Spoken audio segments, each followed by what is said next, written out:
이스터섬의 거인머리는 이모티콘까지 있을 정도로 인기가 많아요. 모아이 석상의 진정한 의미는 수백 년 동안 미스테리로 남아있지만 적어도 어떻게 만들어져 영구적인 장소로 옮겨졌는지는 알 것 같습니다. 모아이 석상은 커다란 노란색 몸통, 빨간 모자 또는 푸카오, 산호 홍채가 있는 흰색 눈동자의 세 부분으로 구성되어 있어요. 약 1000개가 만들어졌습니다. 대부분의 조각상의 몸체는 화산이었던 지역의 채석장에서 나온 화산 응회암으로 만들어졌어요. 이 재료는 조각하기는 쉽지만 운반하기는 쉽지 않아요.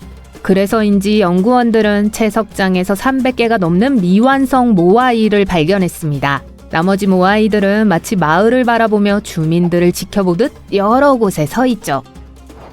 그래서 조각상들은 등을 대고 누워 조각된 것처럼 보여요. 그런 다음 제작자는 조각상을 바위에서 분리해 경사면 아래로 옮긴 다음 수직으로 세워 작업을 마무리한 거예요. 작업이 끝나면 조각상을 플랫폼으로 옮길 차례였어요. 이사를 해보신 적이 있다면 이 작업이 얼마나 육체적으로 힘든지 잘 아실 거예요. 집 한 채의 절반 무게인 81.5톤에 달하는 동상을 가지고 자동차나 최신 장비 없이 5km나 되는 거리를 이동해야 한다고 상상해보세요. 현지인들은 분명 독창적인 방법을 고안해냈을 거고 과학자들은 그 방법을 재현해 모아이가 무엇인지 추측하려고 노력했습니다. 그들은 나무 썰매를 이용해 모아이 복제품을 끄는 시도를 했어요. 누군가가 야자수를 그런 목적으로 사용했을 것이라고 생각했지만 이 이론은 반박됐습니다. 지금까지 가장 성공적인 실험은 밧줄을 휘둘러 모아이 조각상을 서 있는 자세로 길 아래로 흔드는 거였어요. 이 방법은 현지 라파누이 전설의 모아이가 채석장에서 걸어 나왔다고 언급되어 있기 때문에 실제처럼 들립니다. 물론 그곳으로 가기 위해서는 좋은 도로가 필요했어요. 20세기 초 연구원 캐서린 라우틀리지는 이 섬에서 800년 된 도로망을 발견했습니다. 채석장에서부터 약 4.5m 너비의 여러 길이 이어져 있었어요. 그녀는 이 도로가 단지 조각상들을 위해 만들어진 것이 아니라 의식적인 도로라고 생각했어요. 당시 그녀는 유명한 과학자가 아니었기 때문에 다른 사람들은 대부분 이 이론을 무시했습니다. 수십 년 후 노르웨이의 유명한 모험가이자 고고학자인 토르 헤이어달이 그의 이론을 발표했습니다. 그는 도로가 모아이를 운반하기 위해 건설됐으며 어떤 이유로 일부 조각상이 도로를 따라 떨어졌다고 언급했어요. 하지만 2010년에 연구원들은 석상들이 무작위로 떨어진 것이 아니라는 사실을 발견했습니다. 실제로 모아이 석상들은 모두 최종 목적지에 도달한 거였어요. 숨은 플랫폼에 설치되어 있었기 때문이죠. 게다가 도로 바닥이 U자 모양이라 거대한 조각상을 옮기는 것도 쉽지 않았을 거예요. 지금도 이 섬에는 약 25km의 도로가 남아있고 위성사진을 통해 확인할 수 있습니다. 이 도로는 아마도 신성한 화산으로 향하는 순례자들을 위해 만들어진 걸로 보이고 그 옆에 서 있는 모아이들은 일종의 이정표와 같은 역할을 한 것 같아요. 지구 반대편 영국 남부에는 돌로 만들어진 또 다른 신비가 있습니다. 거대한 음향환상, 단결의 상징, 무덤 등 스톤헨지의 용도에 대해 과학자들은 여전히 논쟁 중이에요. 신석기 시대 건축가들이 1500년 동안 약 100개의 돌을 원 안에 똑바로 세워서 만든 이 아름다운 건축물을 만드는 데는 약 1500년이 걸렸어요. 매년 수백만 명의 관광객이 스톤헨지를 보러 오지만 유적지 보호자들은 이 랜드마크 근처로 난 현대식 도로를 걱정하고 있어요. 그 현대식 도로는 이제 잔디밭 아래 땅속으로 가라앉았습니다. 고고학자들은 그 아래에서 더 오래된 도로를 찾을 수 있을 거라고 생각했지만 큰 기대는 하지 않았어요. 하지만 아스팔트 한 겹을 걷어냈을 때 도로와 거의 수직에 가까운 두 개의 평행한 도랑을 발견했죠. 고고학자들은 이 도랑을 스톤헨지로 이어지는 고대 통로라고 불렀어요. 고대 사람들이 기념비를 방문한 게 목적과 의식을 위해서였음을 증명하죠. 건조한 여름에 발견된 또 다른 흥미로운 것은 스톤 서클 안에 있는 3개의 마른 패치 자국이었는데요. 3개의 거대한 바위가 남긴 것처럼 보여요. 따라서 스톤헨지는 한때 완전한 원형이었을 수도 있어요. 2021년 고고학자들은 베네치아 라군에서 물에 잠긴 로마 도로를 발견했습니다. 이 도로가 약 1200m 아래까지 이어져 있다는 사실은 해수면이 상승해 이 지역에 홍수가 나기 전인 로마인들이 이곳에 있었다는 증거예요. 기원 5세기 베네치아가 이곳에 세워지기 수세기 전에 이곳에 중요한 정착지가 있었다는 이론을 뒷받침하죠. 고대 로마인들은 많은 것을 잘했는데 그중 하나가 도로를 건설하는 거였어요. 그리고 그들은 가장 까다로운 지형에서 작업하는 걸 두려워하지 않았던 것 같아요. 스캔 결과 고대 도로는 해변에 바로 건설됐고 상당한 기술이 필요한 것으로 밝혀졌습니다. 1000년 전 마을에 시간이 멈춰버린 모습을 상상해보세요. 식탁에는 아직 반쯤 먹은 음식과 개인 소지품이 그대로 남아 있습니다. 이 모든 것이 잘 보존된 이유는 화산재로 덮여있기 때문이에요. 연구원들은 2011년에 현대 엘살바도르에서 이 마을을 발견했습니다. 연구원들은 1400여 년 전 세렌이라는 마야 마을에서 대규모 축제가 있었다고 믿고 있어요. 인근에서 화산이 폭발할 때 마을 전체가 의식을 위해 주요 사원을 준비하고 있었죠. 200명이 넘는 주민들은 서둘러 집으로 돌아갈 시간이 없었습니다. 주민들은 목숨을 구하기 위해 광장을 빠져나와 사크베라고 불리는 비탈진 길을 따라 남쪽으로 도망쳐야 했어요. 그들은 화산재 연기를 피해 가까스로 탈출할 수 있었습니다. 슈퍼히어로가 되어 모든 사람들을 구한 것 외에도 이 길에는 또 다른 멋진 특징이 있었어요. 모든 사크베 도로는 바깥쪽이 돌로 되어 있지만 이 도로는 화산재로 만들어져 있었어요. 아이러니하지 않나요? 마야인들이 도로를 건설할 때 돌만 사용한 게 아니라는 걸 증명하는 거예요. 고고학자들은 예루살렘에서 오래된 거리를 발굴하던 중 여러 개의 동전을 발견했습니다. 주조 연대를 확인한 결과 본디오 빌라도가 로마의 유대 총독이었을 때 이 도로가 건설됐다는 사실을 알게 됐죠. 그가 지역 통치자였기 때문에 도로를 건설하라는 명령을 내렸을 게 거의 분명해요. 순례자들은 예배를 드리러 성전 산으로 가기 위해 이 길을 이용했을 가능성이 높습니다. 10,000톤이 넘는 석회암이 깔린 이 길은 런던 버스 길이만큼이나 넓었어요. 2000년 동안 그곳에 있었죠. 이렇게 호화스러운 도로는 흔치 않은데 로마 총독이 이 도로에 왜 그렇게 많은 돈을 썼는지는 분명하지 않아요. 아마도 도시 주민들이 자기를 좋아하게 만들려는 시도였을 거예요. 또한 자기가 돈과 영향력을 모두 가지고 있다는 걸 보여줄 수 있는 좋은 방법이었을 거고요. 올드 노스트레일은 북미 주민들이 처음에는 걸어서 그 다음에는 개와 함께 그리고 마지막으로 말과 함께 10,000년 동안 사용했던 고대 고속도로입니다. 최초의 여행자들은 최초의 유럽인들이 도착하기 훨씬 전, 심지어 마지막 빙하기에도 수천 킬로미터에 걸쳐 이 길을 따라 대륙을 이동했어요.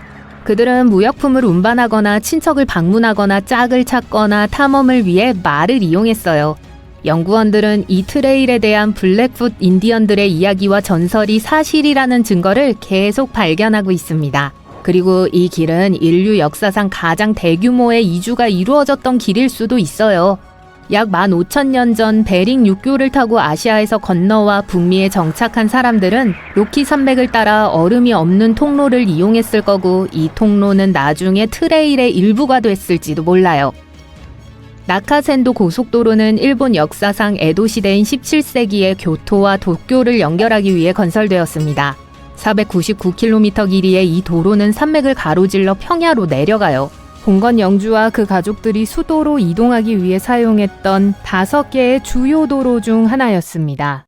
이 길에는 여행자들이 하룻밤 묵을 수 있는 69개의 역이 있었어요. 일본인들은 수레를 사용하지 않았던 만큼 말과 보행자를 위해 건설된 길입니다. 지금도 일부 구간은 걸어서 이동할 수 있어요. 모아이 조각상들은 수백 년 동안 당당히 서 있었어요. 한때 사람들은 이 거대한 조각품들을 조각하기 위해 엄청난 노력을 기울였어요. 그리고 나서 갑자기 만드는 걸 멈췄어요. 그런데 왜 그랬을까요? 이 미스터리를 알아봅시다. 타히티 동쪽 4,022km에 위치한 이스터 섬은 163제곱킬로미터의 면적을 갖고 있어요. 오늘날까지도 세계에서 가장 고립되어 있는 섬 중 하나죠. 한때는 다양한 나무와 양치식물들로 가득 찬 숲으로 덮여 있었어요. 하지만 최초의 인간들이 서기 400년경에 섬으로 왔을 때 숲은 천천히 사라지기 시작했어요. 그리고 서기 1250년부터 모아이 조각상들이 곳곳에 나타나기 시작했어요. 사람들은 꾹 눌린 화산재, 현무암, 조면암, 붉은 화산암재와 같은 다양한 종류의 암석으로 조각상을 만들었어요. 화산섬이기 때문에 동상을 만드는 사람들이 사용할 수 있는 재료들은 이것뿐이었죠. 그리고 건축업자들이 작업을 마치자 부석으로 덮였어요. 조각상들의 얼굴이 다 달라요. 하지만 짙은 눈썹과 큰 코로 모두 뚜렷한 표정을 갖고 있어요. 발은 몸에 새겨져 있어요. 어떤 것들은 머리 위에 모자를 쓰고 있어요. 섬에는 거의 900개의 조각상이 있어요. 크기도 달라요.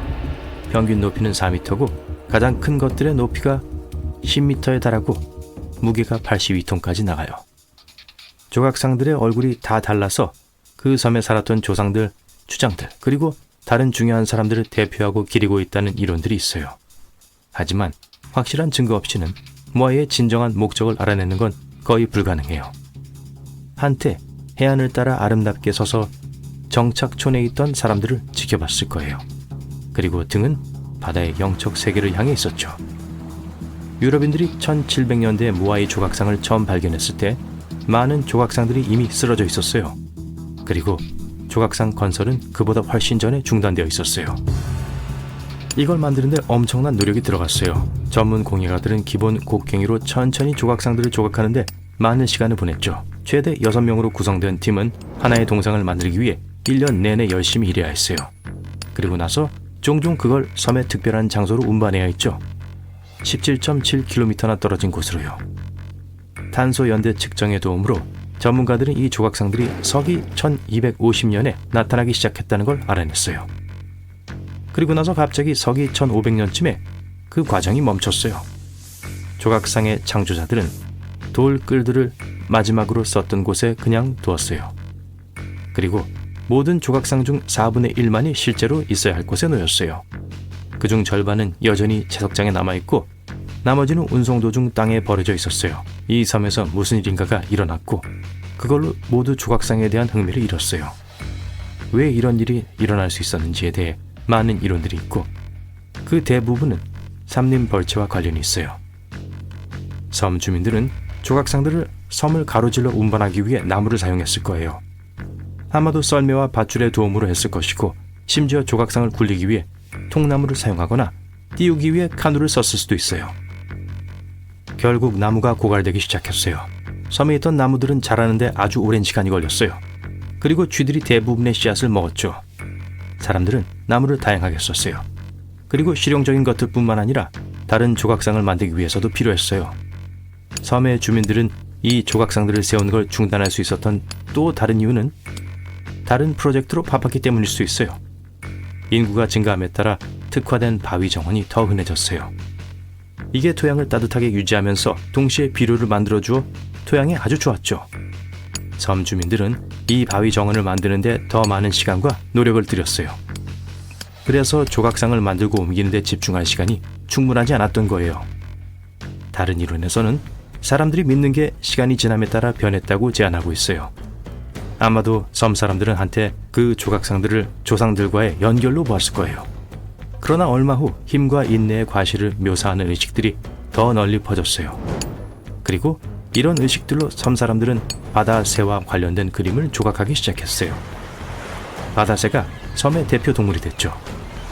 사람들은 조상들이 조각상 대신 새들을 통해 자기들을 보고 있다고 믿기 시작했어요. 그래서 더 이상 모아이를 만들 이유가 없어진 거죠. 어쨌든 이 이론들이 사실일 수도 있어요. 하지만 중요한 건 이 작은 섬이 증가하는 인구를 지탱할 수 없었다는 거예요. 한때 숲으로 뒤덮였던 무성한 땅이 순식간에 척박한 풍경이 되었어요. 처음 몇 세기 동안 사람들은 숲의 자원에 의존했었어요. 하지만 1550년 이후 숲이 사라지자 농업이 더 중요해졌어요. 한때 환상적인 거석을 만들기 위해 같이 일했던 부족들은 대신 서로 경쟁하는 데 집중했어요. 땅과 자원을 위한 이 투쟁을 하는 동안 사람들은 모아이의 중요성을 축소시키고 싶어서 모아이 조각상들을 쓰러뜨렸어요. 그 후 몇 세기 동안 모든 조각상들이 밀려 쓰러졌지만 모두가 고의적이었던 건 아니었어요. 오랫동안 방치된 후 많은 게 자연스럽게 넘어갔어요. 어떤 건 심지어 섬을 둘러싸고 있는 바닷물에 빠지기도 했어요. 그리고 거기서 한동안 있었죠.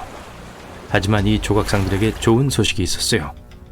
전 세계 방문객들에게 훌륭한 경험을 제공한다면서 다시 세워진 거예요. 여러분이 고립된 섬까지 여행을 한다면 여러분이 할 첫 번째 질문은 동상이 어떻게 만들어졌는지, 어떻게 옮겨졌는지가 아닐 겁니다. 애초에 사람이 어떻게 여기로 올 수 있었던 거예요. 역사상 가장 놀라운 위협 중 하나였어요. 폴리네시아인들이 확실히 꽤 놀라운 일들을 해냈죠. 기원전 1500년부터 이 뱃사람들은 세계를 탐험하기 시작했어요. 그 시대에서 가장 진보된 해양 발명품들을 사용했죠. 그들은 쌍둥선과 아웃리거 배로 바다를 건너 동남아시아에서 시작해 태평양 전역의 더 많은 곳에 거주했어요.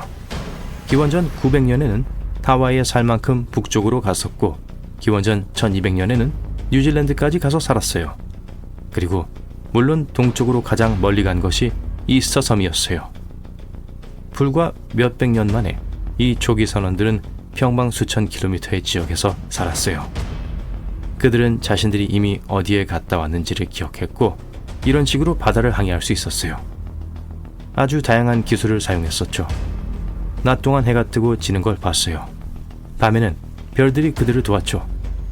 만약 날씨가 흐려 선원들이 시각적으로 방향을 알아낼 수 없다면 다른 훌륭한 방법들을 사용했어요.